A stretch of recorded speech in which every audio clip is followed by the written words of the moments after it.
welcome to today's session. For the people who don't know me, I'm Kendra Bosworth and I'm professional learning development, something or other manager, programs manager, however many words, I never remember my title, but I'm facilitating today and we've got Kat here from ACSL who's helping us facilitate. We're going to start with a prayer as we always do, some Father, Son, Holy Spirit, Amen. Gracious God, provide us with a listening heart so we may see and hear the voice of children and adults at risk. May our organisations, authorities and families listen to, respect and do what is required to keep children and adults at risk safe. We ask you to help each of us to exercise our duties with compassion, integrity and clarity as we work together to enact real change and uphold the safety of all who come in contact with our church and communities. Amen. I recognise that I'm facilitating this session from Gundagala country and the traditional custodians of the various lands on which you're all joining from today. We honour the First Nations peoples' culture and connection to land, sea and community, and we pay our respects to their elders past and present. ACSL acknowledges the lifelong trauma of abuse victims and survivors and their families, the failure of the Catholic Church to protect, believe and respond justly to children and adults at risk, and the consequent breaches of community trust. So before I introduce Judith, one last thing, which is to be aware that this session references abuse. So therefore it might contain content that you find confronting. If you start to feel distressed, please use your own judgment and ensure you are safe. You can find support resources on the ACSL website. But please do make sure that you're safe. So today I'm very pleased to introduce our presenter, Dr. Judith Howard. Judith is an Associate Professor in the School of Early Childhood and Inclusive Education at Queensland University of Technology. She comes from an extensive career history with schooling in Queensland, where she's worked as a teacher, guidance counsellor and behaviour support specialist, and has held both regional and state leadership positions overseeing work in student behaviour support.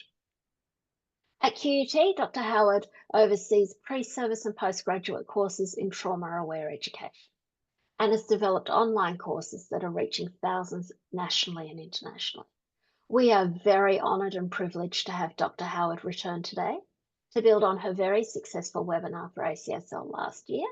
We've had lots of people demanding it. Well, I know that the attendance doesn't reflect that, Judith, and I'm sorry about that, but we have had a lot of people demanding more information about trauma-aware approaches.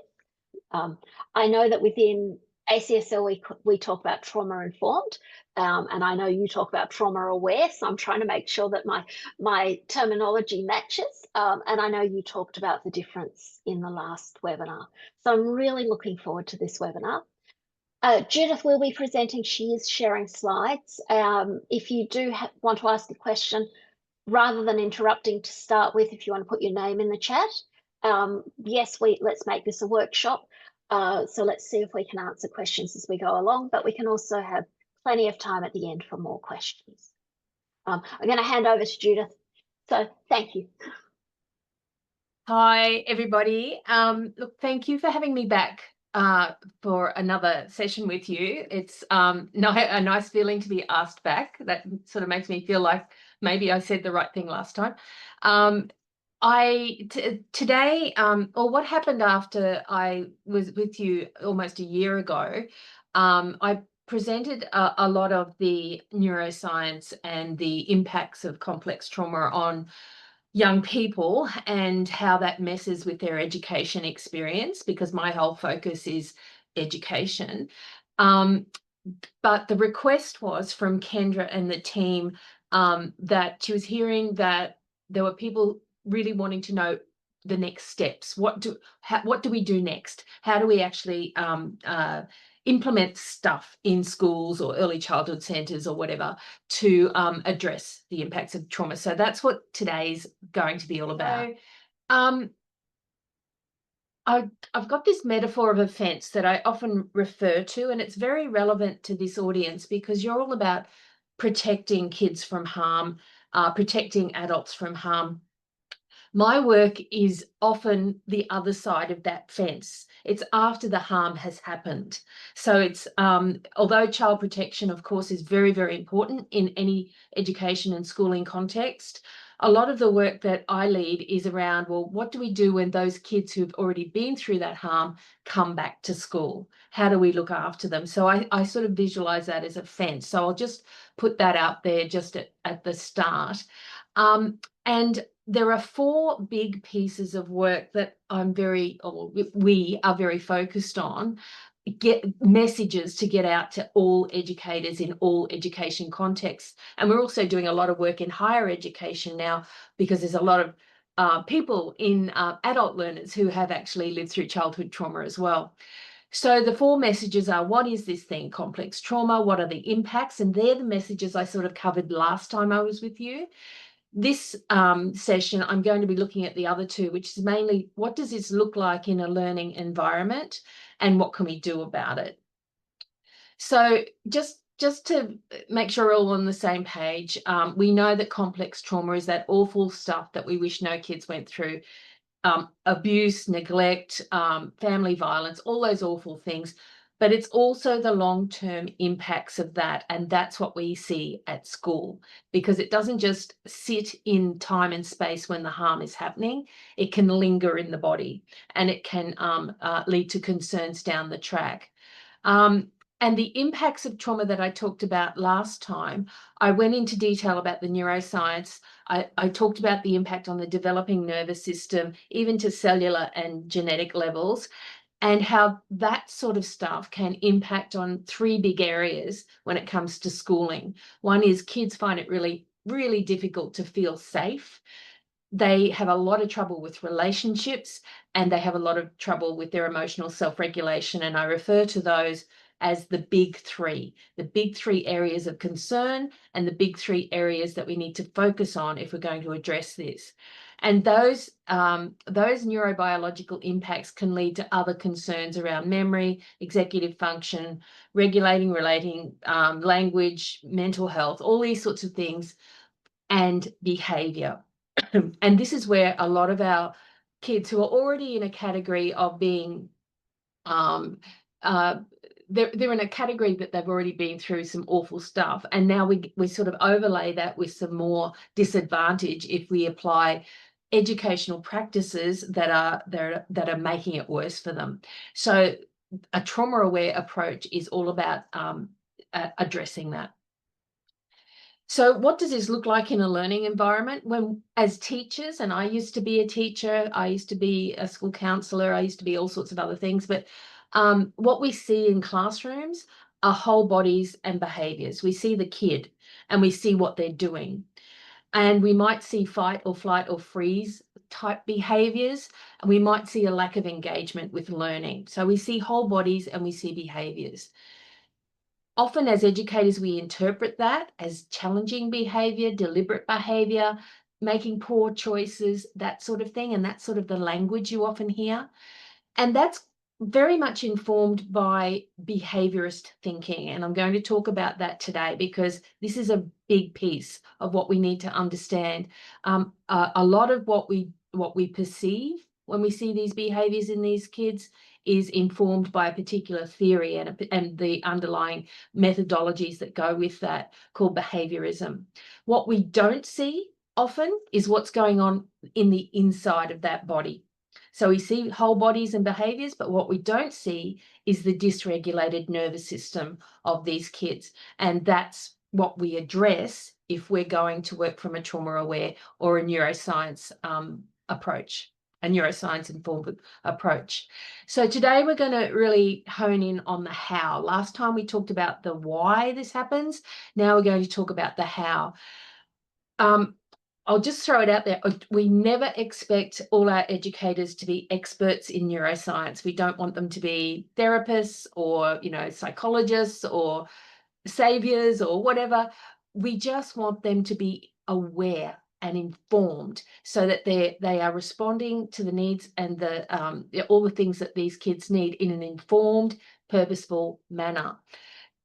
This trauma-aware education piece that I'm going to talk about today is not a program. It's not an extra piece of work. I like to refer to it as an informed way of thinking, believing, planning, and acting in our education context so that we can better address the concerns and enhance outcomes for these trauma-impacted kids, and also for their educators who are trying to teach them.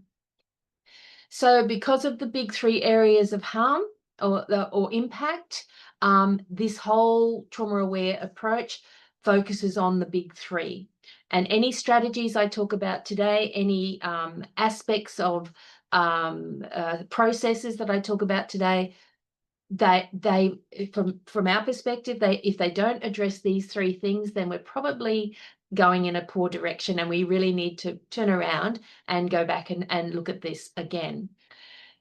Last time I was with you, I referred to the window of tolerance, this metaphor from Dan Siegel, and a trauma-aware approach is also about widening the windows. If you remember back then, widening the windows of tolerance for these young kids so that when they experience the ups and downs emotionally of the school day, they're less likely to smash through the ceiling and head into fight flight, or smash through the floor and drop into hypoarousal or freeze. So everything we do, everything I'm going to talk to you about today is all about widening the windows for these kids.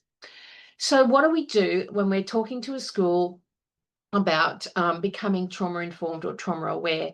It starts with professional learning. It always has to, because that's where the awareness piece happens.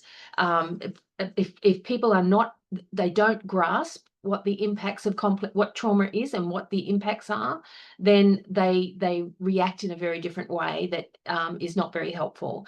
But once they are aware, things change. So we really push whole school or whole site professional learning as a very, very important piece of this puzzle. And professional learning for leaders is vital. All the research we've done in this space has come back again and again and again that if the leaders of schools or the leaders of education systems are not trauma aware, then things don't work quite as well. But where they are trauma aware, things go great guns, and lovely things happen when the leadership is on board and aware.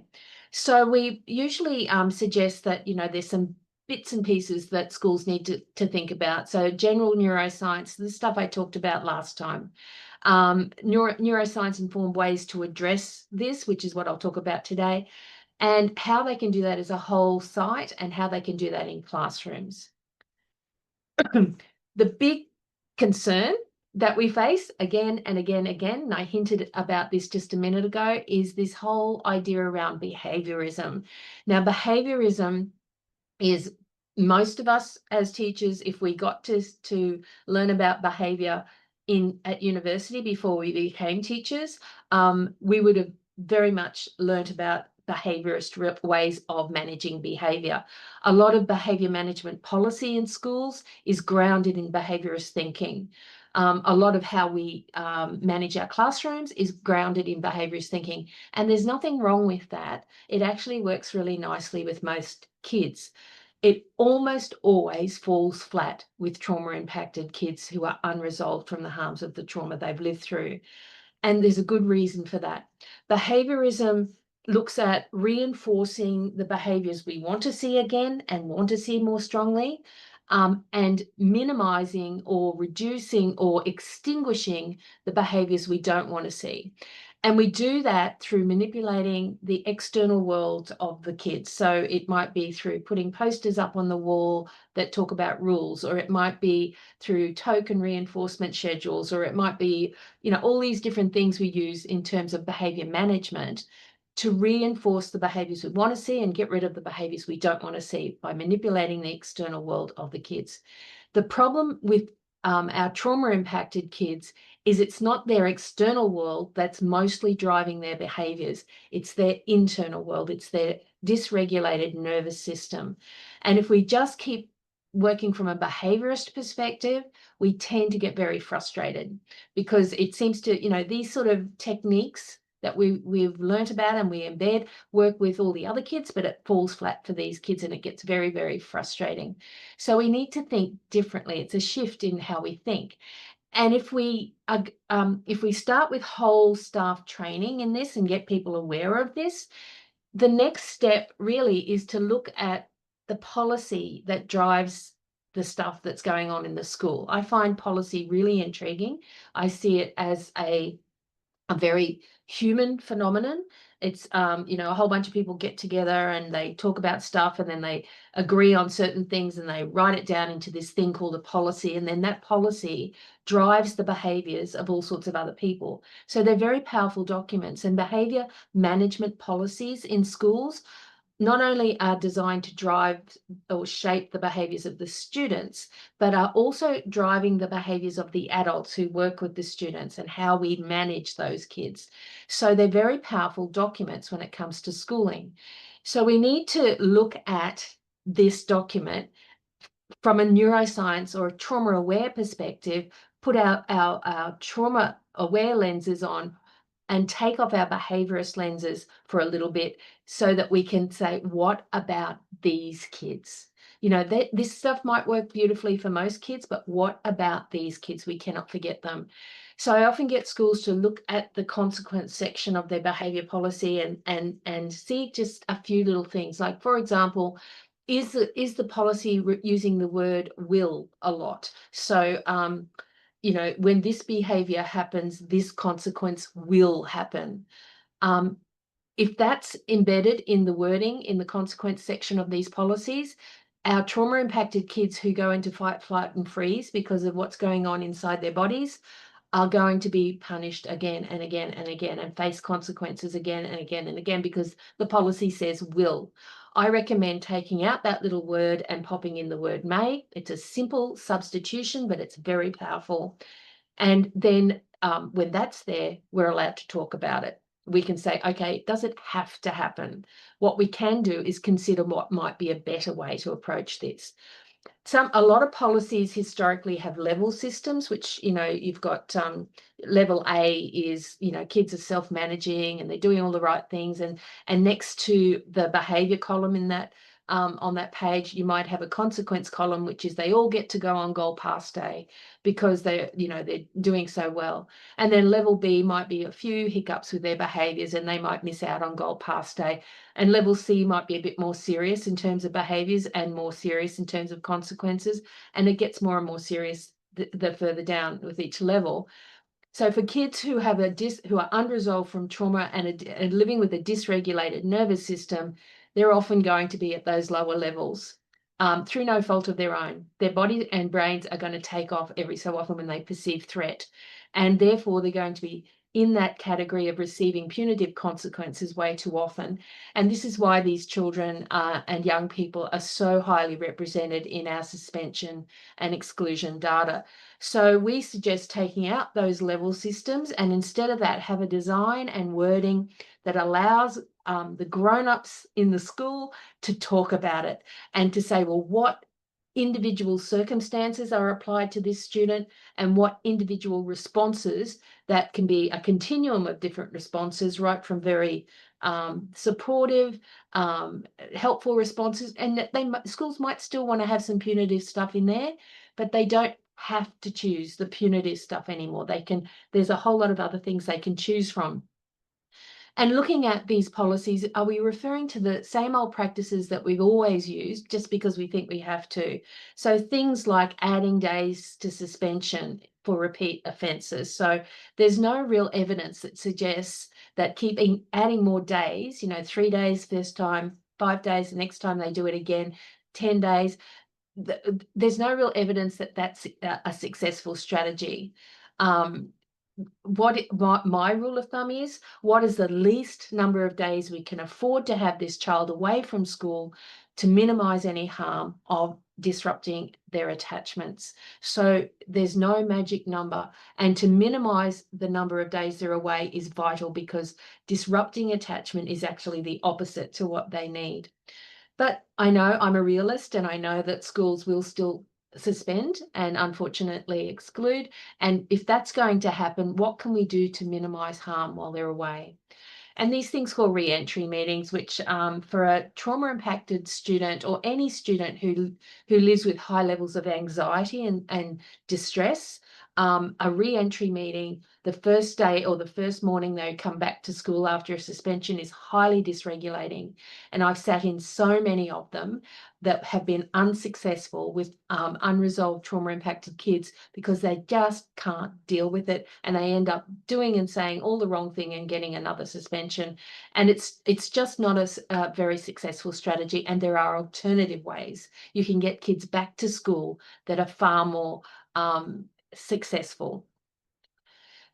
We like to look at case management and to say, okay, take off your behaviorist lenses, pop on your neuroscience lenses, and look at the support plans in front of you for these children. How much of it is informed by behaviorist methodologies? And if that's the case, there's lots of measuring and counting. By the end of term 1, Johnny will have reduced his out-of-seat behaviour by 33% or something like that. There's measuring and counting. That's behaviourist methodology. I like to get schools to look at these plans and then to ask the question, how much is actually focusing on the big 3? And if that's not the case, then you need to review that plan for a trauma-impacted kid. So let's talk about some strategies. I always get asked about strategies. People are very interested in them, but I always have to start with the neuroscience so the strategies make sense. So our strategies are to address the big 3: feeling safe, relationships, and emotional regulation. So as I share each of these, think about which of those of the big 3 is this addressing, and sometimes it's all 3. So common ones can be employed across the school to help kids feel safe. Coming to school, coming through the front gate, coming through my classroom door, safe being with me. So what can we do? We can, this thing we call a warm meet and greet. So is there established, predictable people at the front gate when children are arriving to school, and there's a particular, emphasis on that kid because we know that they have a lot of trouble feeling safe coming to school, and we give them that warm meet and greet. See, it's so great to see you today. I'm so glad you're here. Come on in, that sort of thing. Words and connection, relational warmth can be so helpful, getting them transitioning just from the outside of the school through the gate into the school. And then from the outside of the classroom through the door into the classroom. Those transition spaces can be really tricky for kids who are that anxious, and having that warm meet and greet, it can be very, very helpful. So the other strategy that's wonderful is this mentor strategy, and you don't have to call it a mentor, but it's just that one adult relationship who's consistently available for that student first thing in the morning and last thing in the day. Again, it's helping them to feel safe and connected. So let's say, for example, a student has got off the bus, walked through the gate. They know that all they have to do is walk down that pathway, around the garden bed, through that door, and there's Mr. Whoever. And that's their mentor teacher. And the mentor teacher is not there to monitor their behaviors or anything else. They're just there to greet them and to check they're okay to go into their first class. So it's, wow, buddy, it's great to see you. Come on in. How are you feeling today? Okay. And do you need anything to get ready for class number 1? Have you had breakfast? All those sorts of warm, relational, conversational things that have no judgment attached to them, nothing else. It's just me and you. It's just relational warmth. And then at the end of the day, same sort of thing, a quick touch base, just a couple of minutes. Great that you came today, mate, and I'm so glad that you came and said goodbye before you went home, and I can't wait to see you tomorrow. And I call that a relational bridge. What that does is bridge into tomorrow so that tomorrow's a safer place to come back to school. It's no cost, it's just warm words. So that's what we call a check-in and check-out. And some kids might need transition spaces if they've had a really rough day or a rough morning or a rough weekend, where they just emotionally dysregulated, just not regulated enough to go into class just yet, but they might need some spaces that are transition spaces where they can just breathe for a bit and be supported before they go into these spaces, classrooms. Within classrooms or outside of classrooms, we ask schools to consider safe spaces. So these are not places you send kids when they've done the wrong thing. They're places kids go to practice their regulation strategies to help get better and better at self-regulation. And we, depending on the age of the student, they can be, you know, tiny little children, and their spaces look different and are resourced differently to places where 15, 16, 17-year-olds go. But developmentally appropriate spaces that are sensorily warm and gentle, and there are things in those spaces that kids can do that are individually appropriate for them to help regulate. And using these spaces proactively is better than waiting until the kids are blown up and then you have to pick up the pieces. These are just a list, and I do not have time to give you loads of description about these, but I will tell you there's a whole lot of things you can do. Individually appropriate regulation strategies are important. So sitting with the kid who's really having a hard time with this and saying, what helps you when you're feeling this feeling? It might be anger or sadness or terror or whatever. What's helped you in the past? What can we help put in place for you to help you? And you know, I've done this with many young people, and they've come up with all sorts of things, like bouncing a tennis ball 100 times. And that was an actual strategy a young boy came up with. Running, music and headphones. You know, they come up with their own strategies that are individually appropriate for them, rather than us saying, I know what you need to put headphones on and listen to music, when that could be absolutely the wrong thing. It's letting them inform, co-developing with you strategies that will work, are likely to work with them. Using codes and symbols rather than lots of words. I'm talking a lot right now, but and teachers do tend to talk a lot. Sometimes that can overwhelm an emotionally dysregulated student. So sometimes if we need to get very important messages to them, or they need to get very important messages to us, we can come up with our own little codes and symbols that are just between me and you. You know, they're just, they might be hand signals for older kids, or they might be colored cards for little kids. All sorts of different ways teachers do this to get across those crucial messages that are really, really important. I'll give you a quick story about how this was used beautifully by a young teacher. There was a little girl who in grade 1 who was had been in multiple foster homes, unsuccessful placements, and she was highly dysregulated every day in class. She was very she wouldn't let her carers bath her. She was always smelly and grubby, and she had a lot of trouble with head lice, and you know, this type of little kid that no one wanted to play with. And she was very disruptive in class, and the teacher was at her wit's end and didn't quite know how she was going to deal with this. There was a load of parent complaints and all this sort of thing. Anyway, the teacher came up with a nonverbal strategy that was just magical. And it basically was, when the little girl was acting out, she would just say, come over here, come over here. And she taught her how to do this over a period of time. She said, when I take your hand, I'm going to squeeze your hand gently 3 times. And you know what that means? That means I really, really, really like you.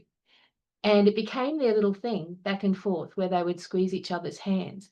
Anyway, when she was teaching the other children, if this little girl played up, she'd just do this, come over here, and she'd squeeze her hand, and the little girl would just melt. She would just go quiet for a period of time, and then she might arc up again, and then she'd squeeze her hand again.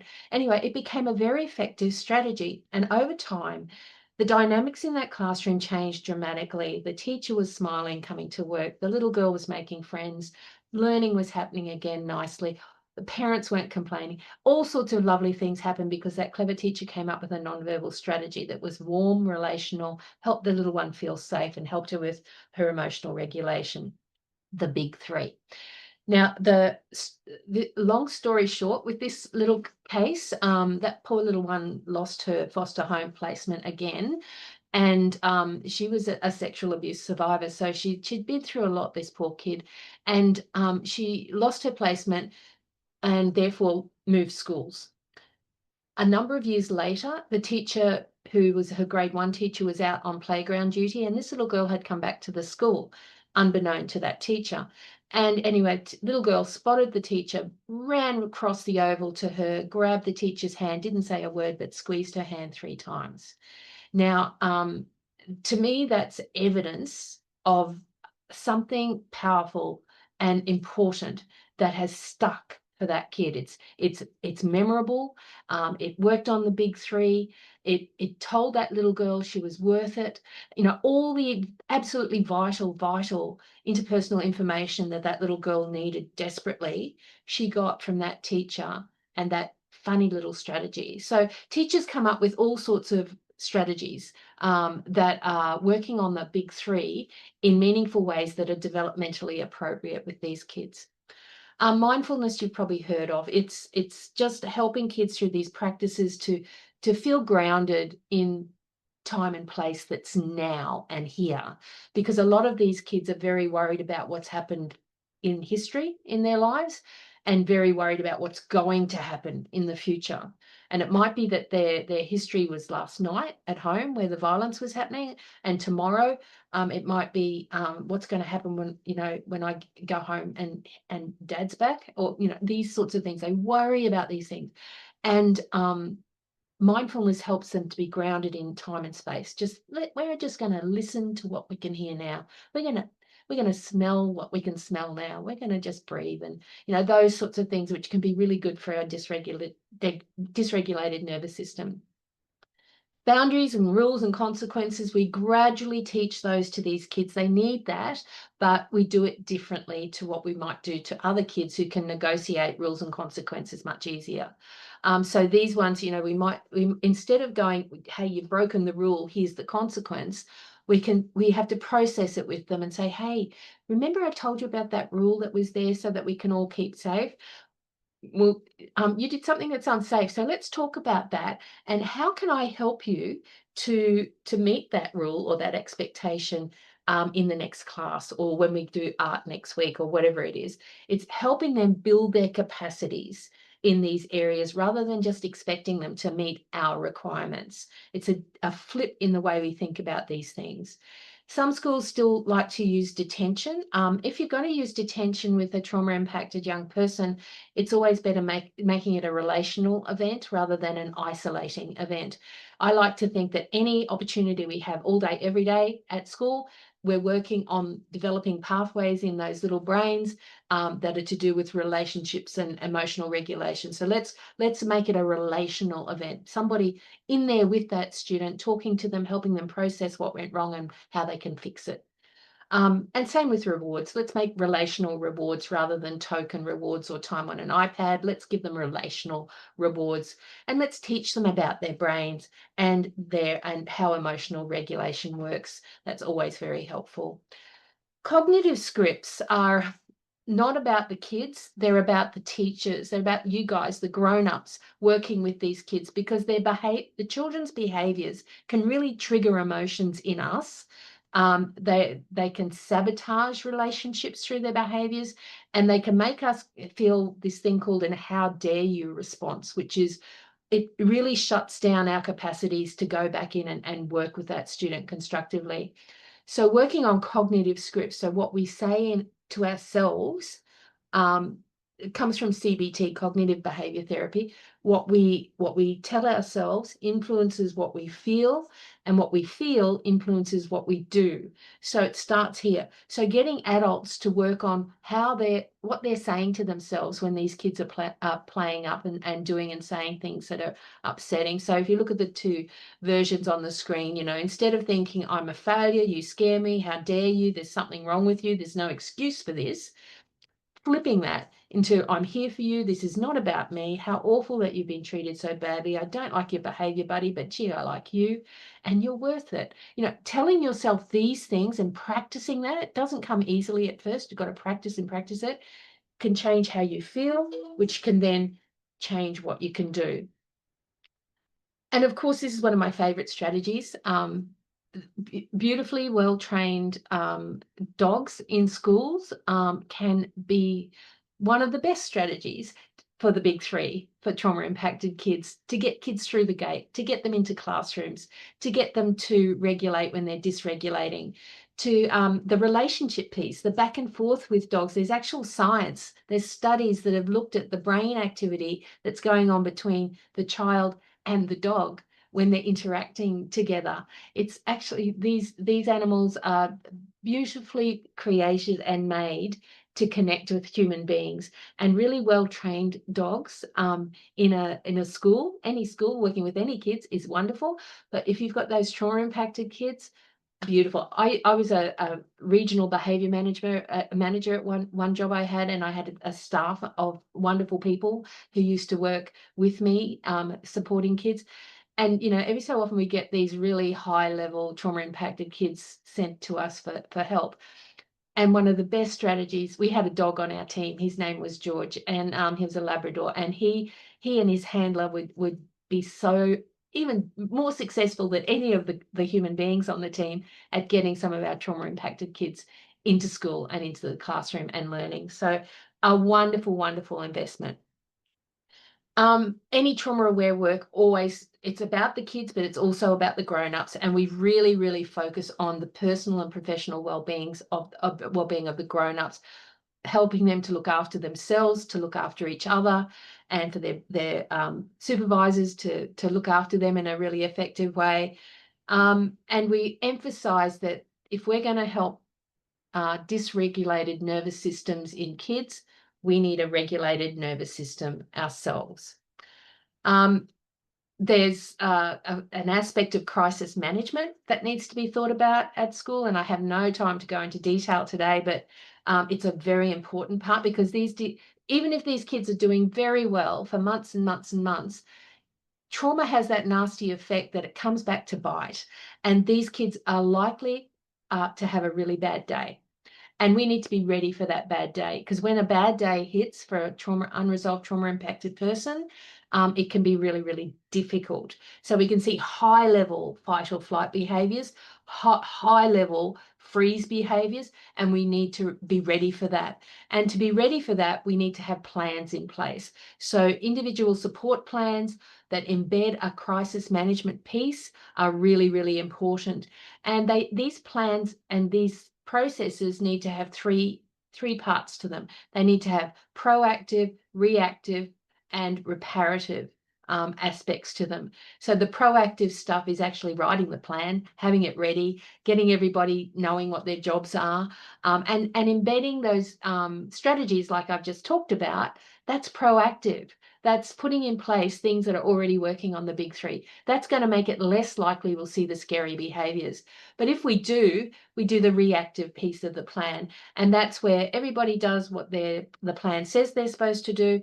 Get your mentor involved. They're pure gold on a bad day like this.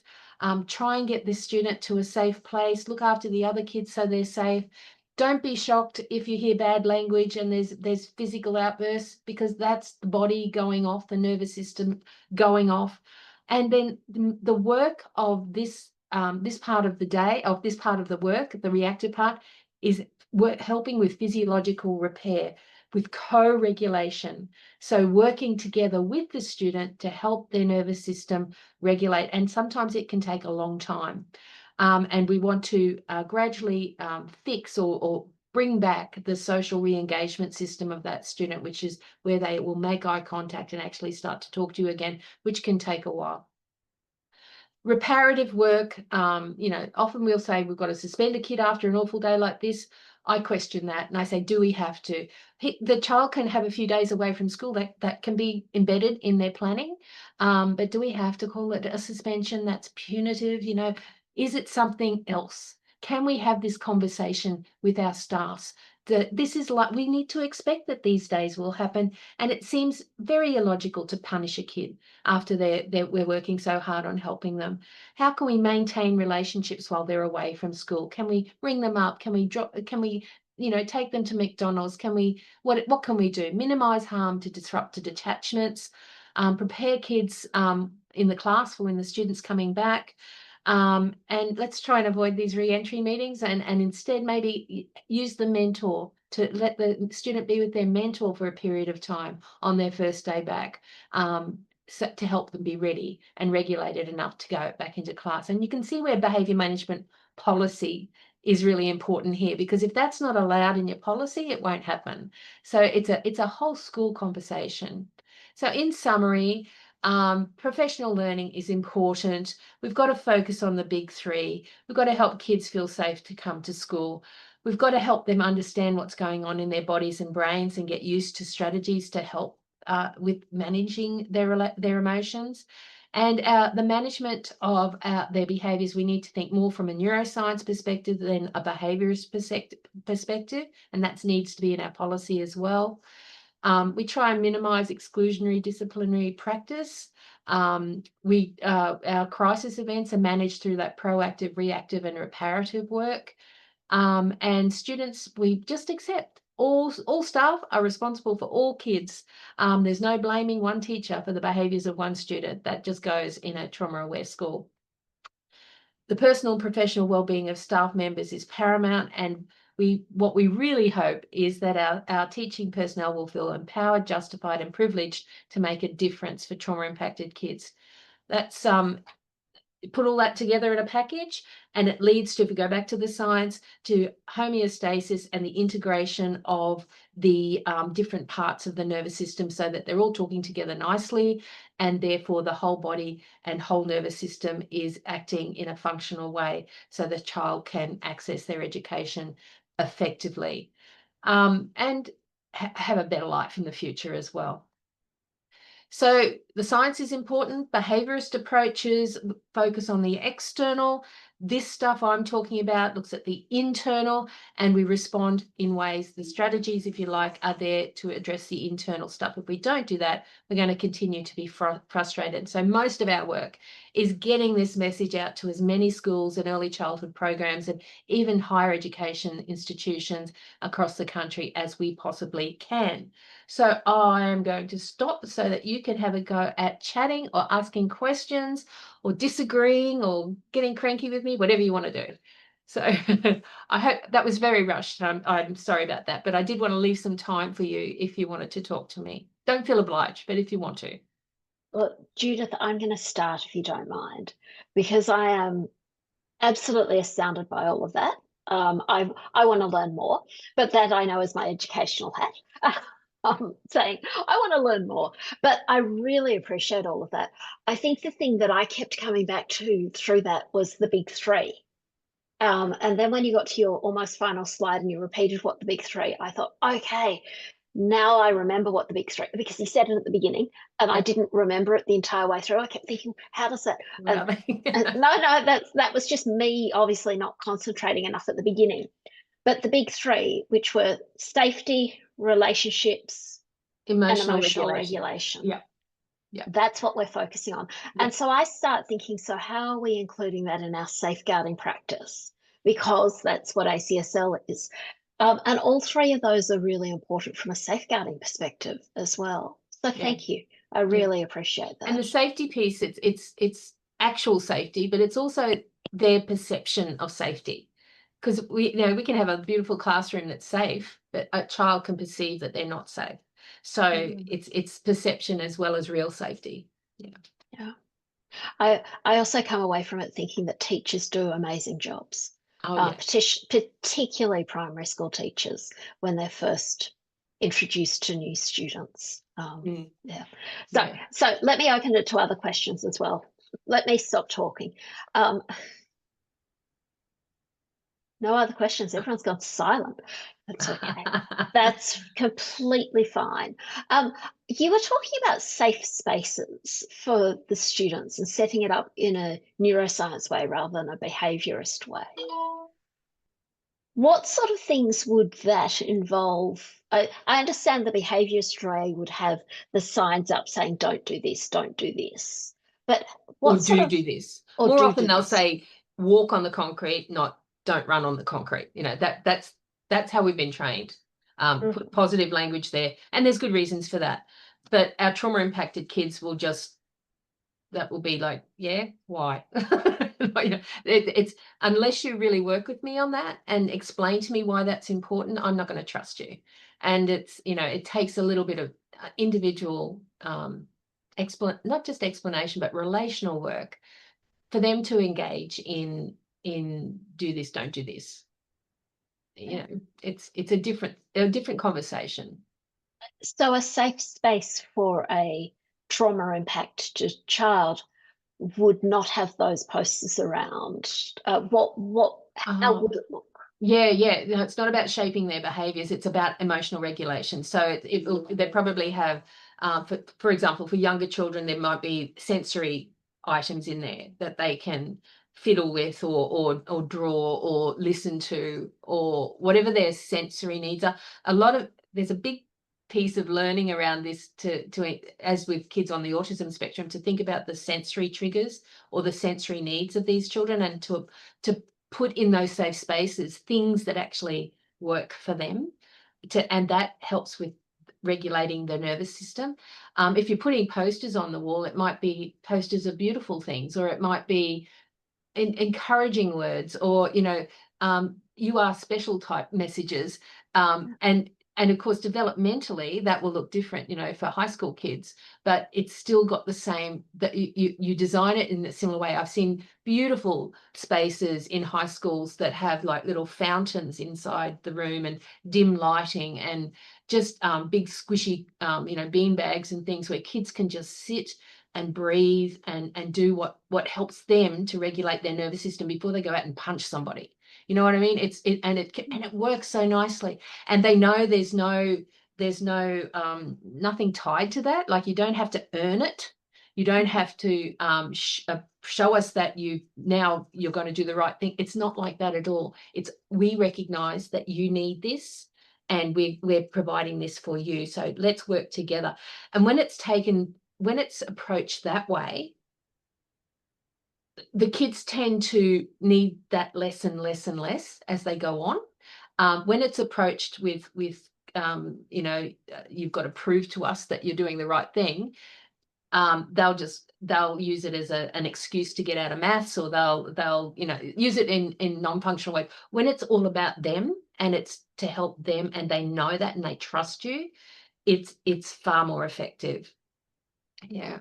No, and I'm listening to what you're saying and seeing similarities in a number of our parishes, where you would have the children's room during Mass, where parents and children could retreat or whatever. It's about having those sensory activities for the children to do. It's about having those positive promotional posters about their importance. So thank you. It's sort of triggering ideas there rather than. I actually have a student at the moment, a postgraduate student who's doing her assignment on something very similar. She has it's not a Catholic church, but another church, and the kids all come out, and there's a lot of kids from difficult homes, and it just turns into a nightmare. And so she's trying to, for her assignment, she's trying to create an environment that is trauma informed for these kids, and yeah, I'm excited to read her work when she gets through that. So if at some point she was interested in presenting for us, that would be fascinating too. It's this always interested. And sorry, I've been hogging all the questions. Did anyone else have something they want to ask? Okay. Perfectly behaved class you are. You just listen to me, you take it on, and you say, yes, ma'am. No. Well, no, and whereas I'm listening to it, taking it on and thinking, how can I use it? That's what I'm thinking. And I know that I don't have a lot to do with children right now, but it's certainly, how do I use it? So thank you. Thank you so much, Judith. I had a question, Judith. Really interesting to hear you speak about the differences between the behaviorist mindset and a trauma-informed or a neuroscience-informed mindset.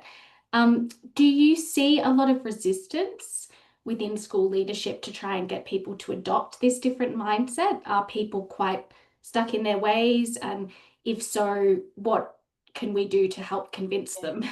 Yeah, and this is it goes back to that me being very pedantic about the trauma aware term, because this is just telling them to change what they're doing never works. Even though I know what I know, and I want you to do what I know, it never works. They've got to know about the science first. And that sounds very scientific, but it's not. It's talking about what's going on inside bodies of these kids. And when they hear that, then that whole resistance just floats away. And people say to you, and it happens all the time, it's quite magical, they will come up and they say, I wish I'd known this years ago. Why am I hearing this for the first time? This makes so, now I know why our policy is not working for these kids, and it's quite lovely. You do get, I mean, we're used to a lot of behaviourist informed approaches in schools, like these things you might have heard of, positive behaviour for learning or school-wide positive behaviour, and it's all, you'll see this lovely triangle with 3 colours in it, and they've got all these frames that they use. They're grounded in behaviourist thinking, but you don't have to just leave it at that. You can still use that approach, but ask the question, what about these kids? So what do we need to add? What do we need to change? What do we need to move to make sure that these kids are looked after in the way they need as well? We do that pretty well these days with kids with disabilities, or we should be doing it well. The trauma impacted kids, that slide right at the start, if we interpret their behaviours as deliberate and a choice, then we will react to them in a way that's not going to be helpful. If you know the science, you know that their prefrontal cortex is not doing much work at all because their brainstem's on fire. It's not a choice. It is a dysregulated nervous system. When you know that science, then you go, okay, our little triangle and our whole school framework is actually ignoring that. What can we do? What can we add? And I love those conversations, and schools are usually pretty open to that when they hear the science. So, and I'll tell you, Kat, because you're having a wonderful little baby soon. I met yesterday with this most beautiful woman in Adelaide who has been working in early childhood, so birth to 3 mostly. Settings where a lot of trauma impacted kids, her and her team get brought in for the most challenging cases, and they are funded through their organisation 12 weeks of intensive trauma informed work with these tiny little people, and they see such magical things happen. Just really exciting stuff. So it's developmentally from birth right through to adult learners, this is important stuff. Yeah. And what sort of things do they do, Judith?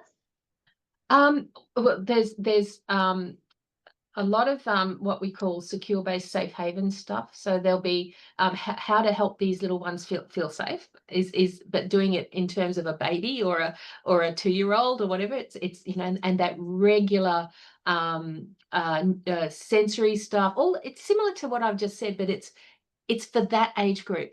And also the big part of that, it's a 12-week program, is that they work with the staff and they help the staff to see these behaviours very different, because these are little kids who are biting and smashing windows and that sort of thing. And they get called in to put out the fire. But what they actually do is they come in from a trauma-informed approach, work with the little person and with the staff, and they end up redesigning the environment, the rooms and all the rest of it, to make them more sensorily appropriate for little people and all the rest. It's really exciting stuff. There's all sorts of lovely things happening all over the country. It's really, that's why I keep coming back to work. It's nice to hear. That sounds wonderful, and it's a really good balance based on the horror stories that we're hearing in the news about childcare centres right now. Someone has put something in the, is there any advice to auditors looking for changes in policy? So you'll need to explain to me, Sue, what you mean by auditors. Good day, how you going? Good. So my background is working in the public service for close to 30 years, working in child safety as a child safety officer, working at the front line for about 15 years in the disability sector, working at WACOL, which is our in Queensland, the WACOL. Yep. Yep. Mental at the Park, and then also working at QCAT as a senior case manager. I've jumped into the space of working as an auditor for the NDIS AQAs, and I'm interested in working with ACSL, and I'm interested in actually looking for processes and policies that really support individuals in a person-centered manner, that really give instruction to educators around what you're talking about. So when you're actually looking at those strategies and those relationship things, like I know that when I was looking at that emotional regulation strategies, codes and symbols, mindfulness, I had a little bit of reaction to that, just in case, in relation to the alignment between a child who's been sexually abused and those relationship difficulties, you know, physical touch, codes, a reactive attachment disorder, those particular things. How far do you suggest that a school would go in relation to embedding a policy that actually is targeted towards some of those neurological impacts? Does that make sense to you, or not? Like, I'm looking at if we were looking evidentiary, and when I do auditing, I would look at interviewing people that actually can demonstrate the embedding of a policy and being able to give examples, though also mindful of confidentiality. Is there anything that's like, you've actually mentioned the may rather than the will, which is moving from the punitive to the little bit more orientated to the anything come to mind at all? Not in terms of auditing. I mean, if you're talking about auditing school policy, that happens at an institutional level. So education departments do that. And that's why I work a lot with people at that level, because I want them to be able to help support the process of policy development at a school level. In terms of auditing, I'm not sure. No, I'm talking about policy. So exactly what you said. What would you say would be a few good statements that you'd see in a policy that reflect what you're talking about? Oh, I would always recommend some of the first things in a policy, because this is what parents will read, the first page. At our school, the principal reserves the right to, or at our school, we support students from all cultures, backgrounds, something like that, some inclusive statement. This will require, from a behaviour management perspective, that we will take an individual approach. And sometimes that the reasons for our responses to behaviours may not be apparent to everyone, including our parents, our wonderful parents. But we're happy to talk to you about our approach, but at no time we will share, individual information or confidence is data, something like that. Sort of I actually have a document with a statement like that I give to schools, and I say, have a look at this, see if this would help. But having some sort of a statement right at the front that says to the school community, this is how we're going to do business here in terms of behaviour management. And then within the policy, you do your usual stuff, but there's also either embedded throughout or in its own section, how you're going to look after kids from this background. And sometimes schools do really nice things, like they'll send out newsletters to parents, once a month, and they'll add a little part of the newsletter each time is a little bit more information about this. And there's they have parent information nights. I've been asked to go in and speak to parent groups, and you've got all these parents here really cranky because that kid did it, also by the end of the night, they just, some of them are in tears, and some not. I don't try and make that happen, but the empathy just comes out when they go, really? It changes people, and I love seeing that transformation. It's really, really nice. I really, really liked your idea of the newsletter. I really, really liked the idea of that little bit of informal information coming through, because the circle of that comes back down to impacting on the parents' understanding, and then possibly if there is that interface where the child is just even coming and they're very smelly to class, you've actually got the parents then coming in to be informative of their own children and the impact for the peer relationships, as well as the school environment as a whole. And I think that's a lovely way of actually making sure that your policy is embedded. Yeah. Like I Brilliant. said, I think policy is a very human phenomenon, and it's not just a document. It's driving behaviours. So we want the behaviours to be driven in a good direction. Yeah. And sorry, guys, just for a last question, in relation to the wording, would you ever suggest putting person-centered rather than individual? Does that framework of practice ever occur, or what do you think? Yeah, person-centered is often a term used in therapeutic frames or counselling frames. It's probably very similar, but it might be in inclusion type frames where that you're talking about specific cultures or specific backgrounds, there's nothing wrong with that. That's person-centered is fine. I suppose my job is communicating en masse to all types of educators and education leaders. So I'm trying to create, that's why I use the big three, it's something you're never going to forget. Trauma aware, because I talk about the fence of this is another fence metaphor, you're unaware, you hear the science, you become aware, you're on that side of the fence now. Those are the sort of things that stick. And so I try and use that language that's very pragmatic, very encouraging. I don't use a lot of heavy psychological language, although and I'm coming from the NDIS perspective, because I've been working in that space since it's been established in Queensland, and the standards are very much framed in person-centered. So the language is important for that translation from the public at large as well. And just understand in terms of where people are coming from, that individualized planning, sometimes it's really, really good to actually have language that actually is translated right across the sector, right across the public perceptions. So, I mean, I'm just flagging that because it's something that I come across all the time. I come across client, I come across patient, I come across participant, all of those things, which seem to be the same thing.